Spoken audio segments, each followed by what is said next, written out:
Everyone, आज हम बात करेंगे एक बहुत ही इम्पॉर्टेंट टॉपिक पर जिसको हम कई बार मिस अंडरस्टैंड कर जाते हैं दो टर्म्स के बीच में। तो पहली टर्म है लोनलीनेस एंड दूसरी टर्म है अलोननेस। अगर आप डिक्शनरी के लिटरल मीनिंग देखेंगे तो शायद ऐसा लगेगा कि दोनों एक ही है ना।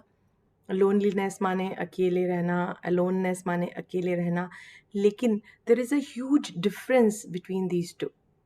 तो डिफरेंस क्या है और इसका मतलब क्या है और इसका क्या एडवांटेज एंड डिसएडवांटेज है। Let's look at this because this is very important to understand. Loneliness है कि when you feel craving for other, जब आपको ऐसा लगता है कि समथिंग इज लैकिंग, कुछ कमी है, किसी की कमी है, and you want someone to be around, people to be around, ये लोनलीनेस है ना। And loneliness is kind of a fear, kind of a lack, कमी है ना। कमी है कि कोई है नहीं मेरे पास, तो मैं लोनली हूँ। And it triggers pain. जब आपको ये लगता है कि मैं अकेला हूँ, अकेली हूँ, कोई है नहीं मेरे पास, तो क्या होता है ना कि एक घबराहट होती है, डिप्रेशन होता है। तो इट ट्रिगर्स पेन, मतलब negative emotion. Let's keep it in one umbrella, that is negative emotions.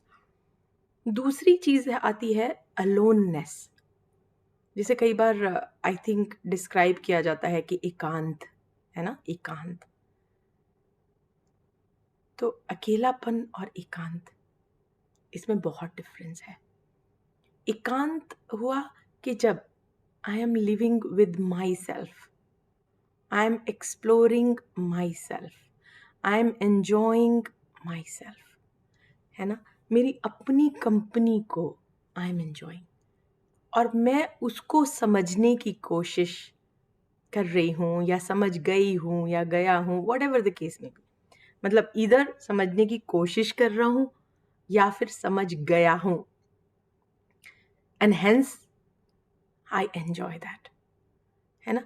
जब आप अपनी कंपनी को एंजॉय करना शुरू कर देते हैं और उसमें डीप एंड डीप जाते चले जाते हैं, and essentially you reflect on the query, मैं कौन हूँ, हु एम आई, और उसको ही डीलेयर करते जाते हो because you are going deeper and deeper and deeper and deeper, है ना। तो that is known as aloneness और एकांतवाद और एकांत में रहना, राइट। तो अगर आप एकांत आप में रहने के हैबिचुअल हो जाते हैं या आप उसको एंजॉय करना शुरू कर देते हैं, तो दैट इज एम्पावरिंग। आप कितने एम्पावर हो जाते हैं कि आप इंडिपेंडेंट हो जाते हैं किसी और की कंपनी के लिए। मतलब आपको किसी और की ज़रूरत महसूस नहीं होती। आपको ऐसा नहीं लगता कि आपके पास कोई होना चाहिए या आपको किसी की कंपनी चाहिए, राइट। तो जब ऐसा हो जाता है कि आप अपने ऊपर डिपेंडेंट रहते हैं, आप अपने आप को एंजॉय करना शुरू कर देते हैं, आपको उसमें आनंद आने लगता है, तो that is the biggest blessing, right. तो ये डिफरेंस है दोनों में। और फिर अलोननेस, जो एकांत में जब आपको आनंद मिलने लगता है, तो that brings you peace, happiness and Joy.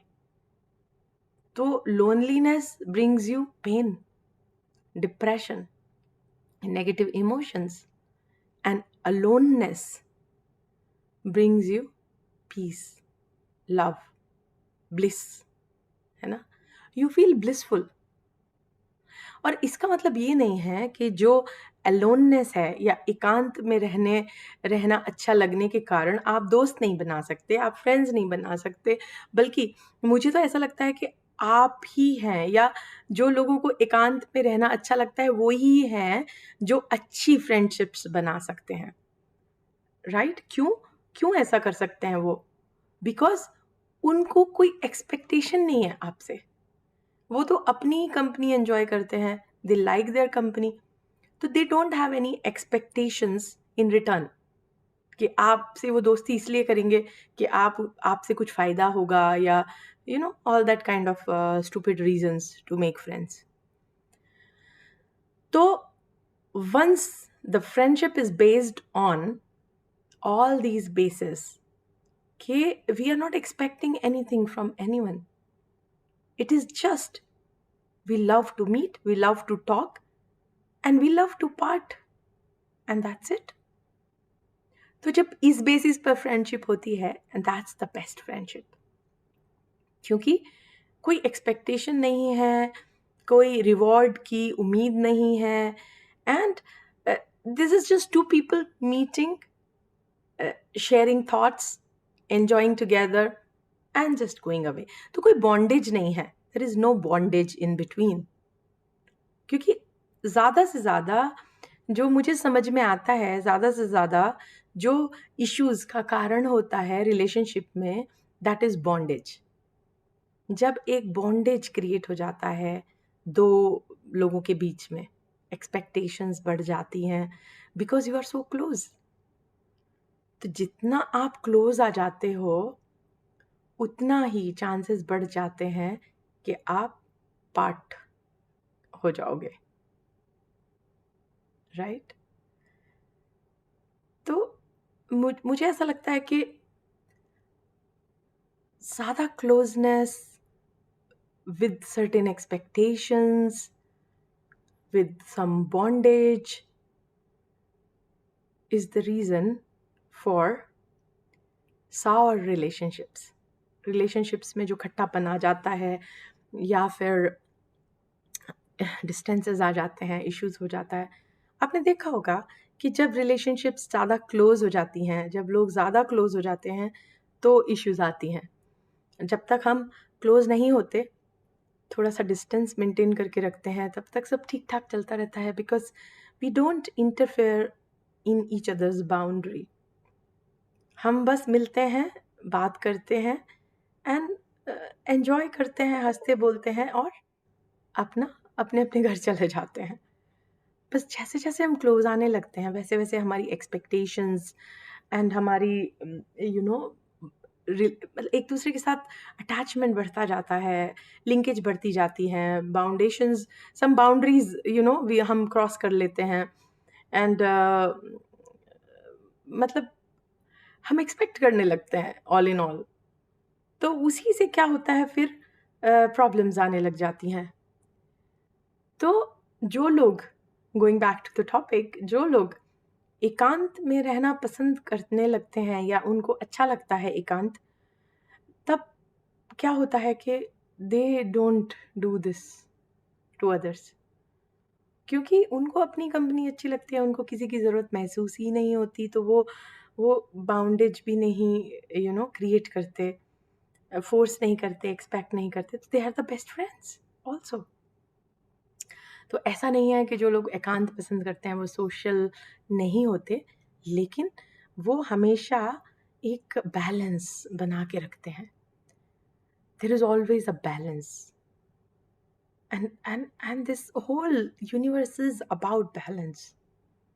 धीरे धीरे जैसे जैसे आप आगे बढ़ते जाते हैं लाइफ में, आपको काफ़ी चीज़ें समझ आनी शुरू हो जाती हैं कि जैसे एवरीथिंग इज़ अबाउट बैलेंस, और आप किसी पर भी रिलाई नहीं कर सकते हो अपनी लाइफ के लिए, चाहे वो कोई भी हो, चाहे वो आपकी वाइफ हो, आपके हस्बैंड हो, आपके बच्चे हो, आपके पेरेंट्स हो, आपके भाई बहन हो, कोई भी हो. This is your life.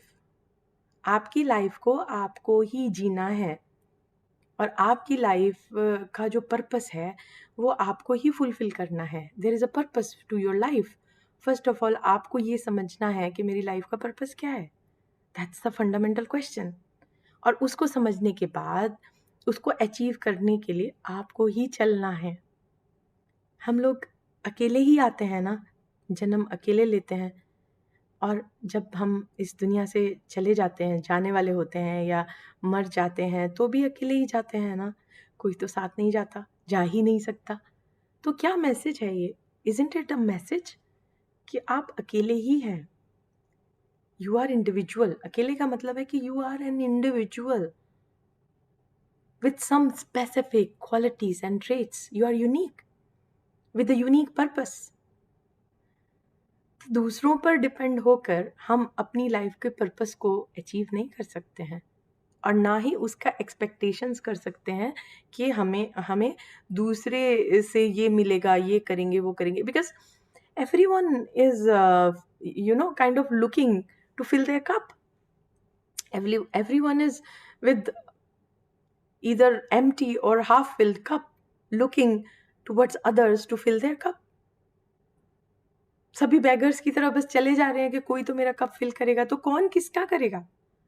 कोई किसी का नहीं करेगा। इस चीज को जितना जल्दी हम समझ लें, अपने जीवन में उतार लें, आई थिंक दैट्स बेटर।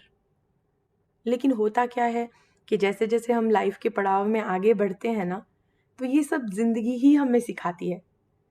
कुछ सर्टेन एक्सपीरियंसेस होते हैं हमारी लाइफ में, दोस्तों के साथ, फैमिली के साथ, अदर लोगों के साथ में, जो हमें ये बार बार होते हैं। वो जब तक आप वो लेसन नहीं सीखेंगे ना, तब तक होते ही जाएंगे। और ये एक्सपीरियंसेस आपको ये सिखाने के लिए होते हैं कि you are alone in this world. मैं डोंट मिसअंडरस्टैंड मी, मैं ये नहीं बोल रही हूँ कि आपको अपनी फैमिली के साथ नहीं रहना है, या फ्रेंड्स के साथ नहीं रहना है, या फैमिली से अलग होके रह जाना है। नहीं, फैमिली के साथ रहते हुए, फ्रेंड्स के साथ रहते हुए भी हर समय ये अवेयरनेस रहना कि आप एक इंडिविजुअल हैं एंड आप अलोन हैं, आप अकेले हैं, you are unique. That's the key, and that's the balance between being alone and at the same time living with others. अकेले रहते हुए भी सबके साथ रहना, या सबके साथ रहते हुए भी इस चीज का एहसास हमेशा होना कि यू आर अलोन। आपकी एक इंडिविजुअल जर्नी है जो आपको ही पूरी करनी है। That's so beautiful and empowering. जब आप ये समझ जाते हैं कि आप एक इंडिविजुअल हैं और अकेले हैं, तो आपकी लाइफ में ऑटोमेटिकली बहुत सारी चीज़ें सॉर्ट आउट हो जाती हैं, क्योंकि आप खुद को ही एंजॉय करते हो। फिर you start enjoying your self. आप किसी से कुछ एक्सपेक्ट करते ही नहीं हो, है ना? How beautiful it is. और उसका मतलब बाय द वे ये भी नहीं है कि आप कभी किसी से हेल्प नहीं मांगोगे। होता है, जब हम इस दुनिया में रह रहे हैं, इस संसार में रह रहे हैं, तो बहुत सारी चीज़ें ऐसी आती हैं जहाँ we need to help each other, we need to ask for help, we need to help someone, and that is all fine and that is all required. But asking for help and expectation is two different things. Help मांगना, it's like we are asking, other person can और can not. We have to be humble, क्योंकि हम मांग रहे हैं help, तो हमें humble रहने की ज़रूरत है कि अगला बंदा हेल्प हमारी कर भी सकता है और नहीं भी कर सकता, depending on his own circumstances. Expectations जहाँ होती है, वहाँ एक श्योर एक्सपेक्टेशन में श्योरिटी आ जाती है फ्रॉम योर एंड, कि आप ये एक्सपेक्ट करने लगते हैं कि जब मैं कहूँ तो वो बंदा करे ही करे। तो दैट इज एक्सपेक्टेशन। और जब वो बंदा नहीं कर पाता है तो क्या होता है? तो प्रॉब्लम्स आ जाती हैं। रिलेशनशिप में प्रॉब्लम्स में आने के सबसे बड़े कारण ये हैं क्योंकि हम एक्सपेक्ट करने लग जाते हैं फैमिली से, फ्रेंड से, हमारे कलीग से, जिन भी लोगों से हमारा हमारा रिलेशनशिप थोड़ा डीप होने लग जाता है। I think deeper the relationship, deeper is the expectation. ऐसा होता है। मतलब मैं ये जो भी आपको बातें बता रही हूँ, this is all from my life experiences. I have experienced. जितना डीप रिलेशनशिप आपका होता जाता है, उतनी ही एक्सपेक्टेशन बढ़ती जाती हैं, because you lose the I from the concept that you are alone. आपको ऐसा लगने लगता है कि आपकी लाइफ इन लोगों के बिना बेकार हो जाएगी, खाली है, और उस खालीपन को भरना चाहिए। And that's what loneliness is. जब आपको ये लगने लग जाता है कि किसी की कमी है और उसे आना चाहिए, उसे मेरे साथ होना चाहिए, तो आप और वो नहीं होता, तो आप डिप्रेशन में आ जाते हो। पेन होता है, पेनफुल सिचुएशन है ये, बहुत पेनफुल है। लेकिन ऑन द कॉन्ट्री, जब आप ये समझ जाते हैं कि आप अकेले हैं, you are an individual and you are alone and you have to lead your life by yourself, सबके साथ रहते हुए भी, सबके साथ साथ एमिकेबल रिलेशनशिप हैं, सब अराउंड हैं, फिर भी आप हो individual, alone, that is aloneness. And aloneness empowers you. With aloneness, you don't feel the need for other. And this fills your life with peace, love, and happiness and bliss. जिसे कहते हैं ना आनंद. That's what you feel in aloneness. So try aloneness. All the best.